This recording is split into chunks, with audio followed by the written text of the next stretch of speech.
Action. This was recording. Yeah, we're good. Right, we're good. All right, Leo. All right. Welcome to our podcast. Welcome, everybody. This is our first podcast, more of an introduction to what is going to be Adventures Capital. No, at Ventures Culture. Adventures Culture. We're still a little iffy in the name, but that's not what's important here. What's important is that we're trying to get something that it's relevant for everybody in the university community and their early careers, and people that are aiming to get into some ventures or some exciting stuff. Just basically see what people want to do and kind of promote them and have them provide a platform for them to grow. So, do you want to explain a little bit how we met? So the first time I actually met Santiago, we were at a party, and then I was showing this guy my ring, and then this guy drops my ring into the crack of the couch, and we spent a good 30 minutes trying to get it. Yeah. Didn't work. We had to cut the couch open, unfortunately, in the end. So, if you're watching this, whoever, you know who you are, Mr. Wave, sorry about the couch.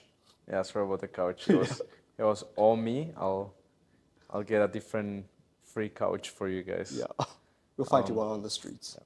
Anyway, so now Leo and I, we are in the same class for entrepreneurship, and we're in the same program in Global Business and Digital Arts. We're about to graduate this year, like April or September, and we just have that shared interest in what comes down to entrepreneurship, business, media, and watches. So, and this year we're living together. So basically, yeah, he's my roommate. Yeah, we're basically just coming down to interests and really working towards them. I guess just exploiting those interests we have and trying to make something out of them. We're at the University of Waterloo, so we see kids going in their first, second co-op and earning $40, $50 an hour. It's all about how this new success is looking like nowadays.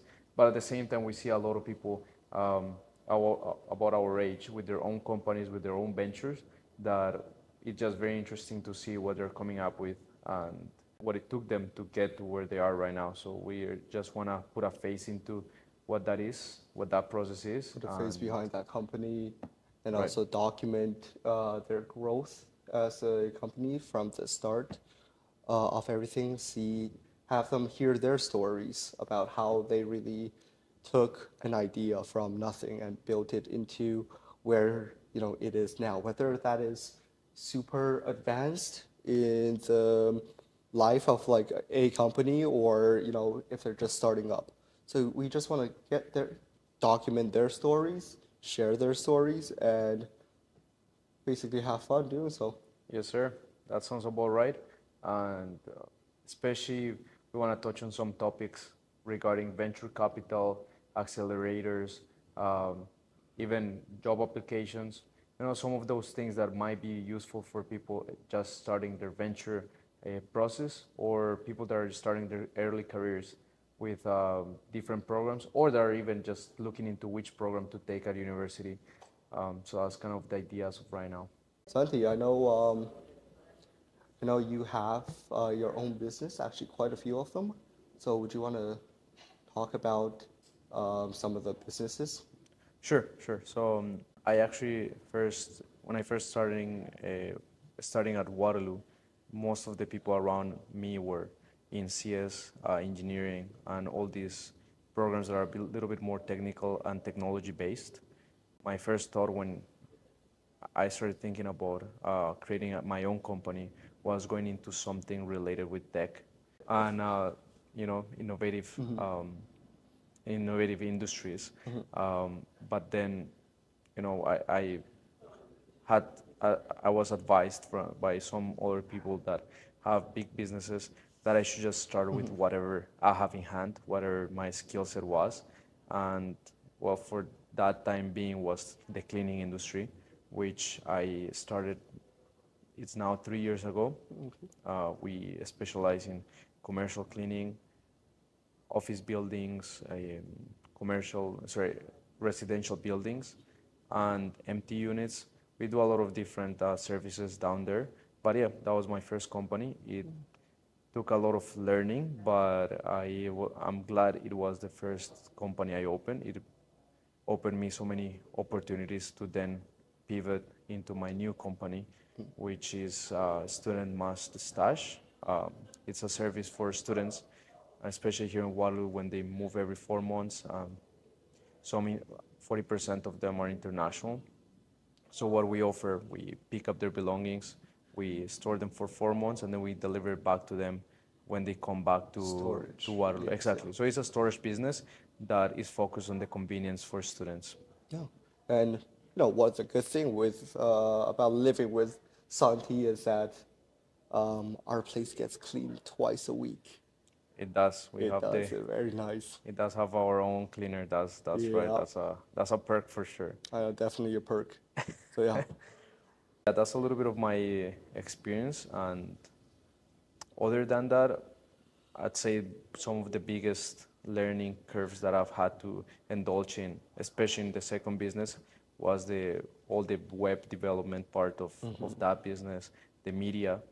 We started going very strongly on TikTok, and so and now up to this point, I had already tried a couple times with TikTok accounts, but more like in personal, but never with any success. So it was pretty much starting from zero and learning how to use platforms like TikTok to grow organically.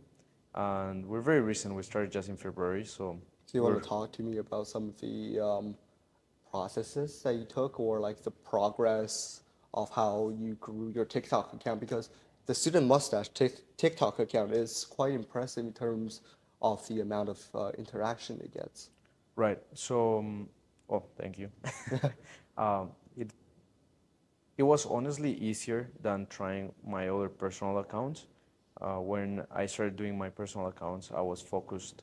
Well, sorry, I was not focused, right? I had too much to talk, too much to show, too much to do things about, but it didn't have a clear vision and a clear pathway. Whereas with the business TikTok account, I know the mission that we have as a company, which is bring the most amount of convenience to customers, to students. So then we just built all our content around that idea, which has facilitated a lot of our content. We don't run out of ideas of what to do. We know how to do it, and I think that's what's been resonating with the student community in Waterloo. It's very local, and all we do is just exploit that mission of convenience for students. So we make videos regarding food, takeout, places to study. So everything is just very targeted to our aimed demographic. Yeah. And I think that's what TikTok is about, just having a clear vision and a clear target audience. And then if you really know your audience, they're gonna interact with you, Yeah. So Exactly, yeah. So one of the things that you guys post about right now recently has been food, local places in Right. Waterloo, and can you talk about the strategy that you chose to take with promoting food content and redirecting that traffic towards your own storage business. Right. So specifically in this business is somewhat seasonal.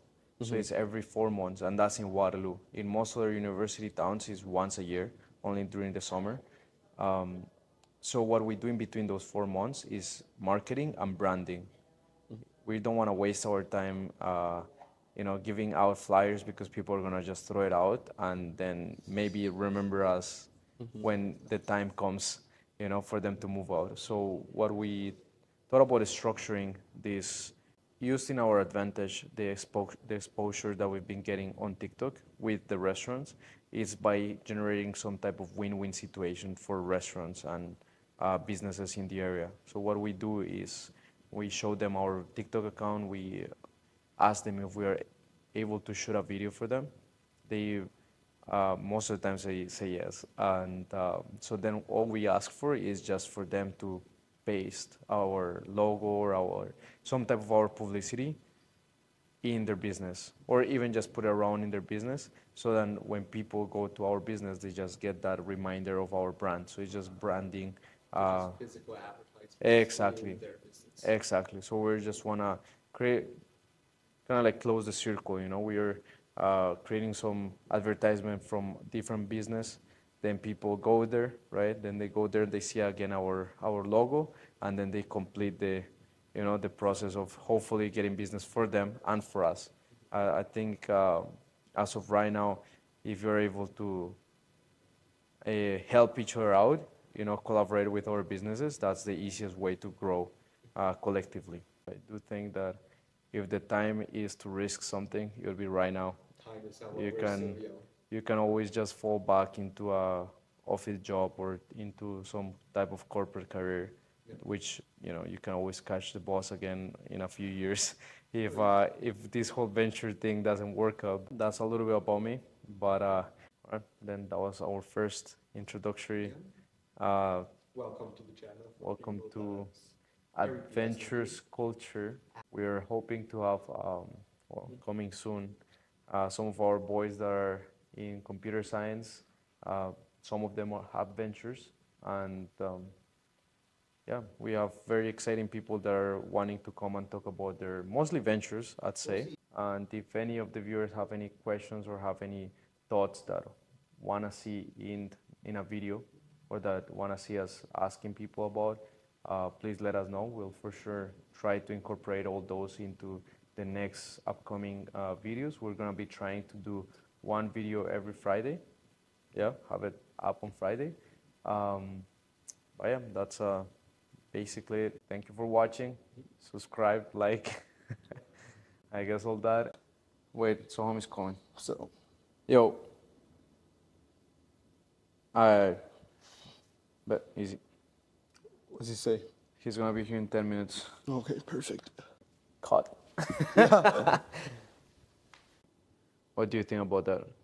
I think it's good.